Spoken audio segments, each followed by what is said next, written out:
Right now, I will show you exactly how you can turn off the read receipts on an iPhone running iOS 17. It's very useful to know, and it's something that you should definitely have an idea on how it works.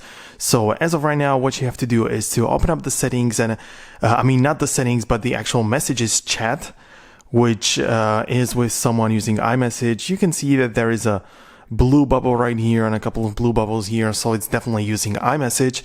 And in order to enable or disable the read receipts, all you have to do is to click on your name at the top or the name of the person that you're texting with, like that, and a bunch of stuff is just gonna appear, so you can call them, switch whatever you want in the settings. But at the bottom here you have the hide alerts alongside with send read receipts.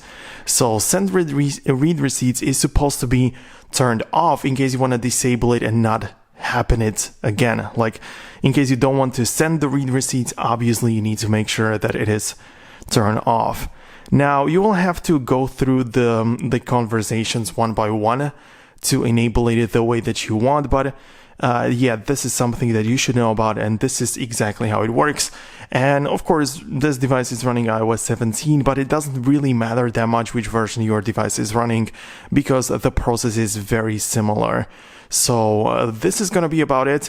I'm gonna wrap up the video right now. If you want to, in the link down below in the description, you can find the educational platform which I created for free, and you can join it right now and learn about your iPhone. So thanks a lot for watching, and I will see you in the future. Peace out until then.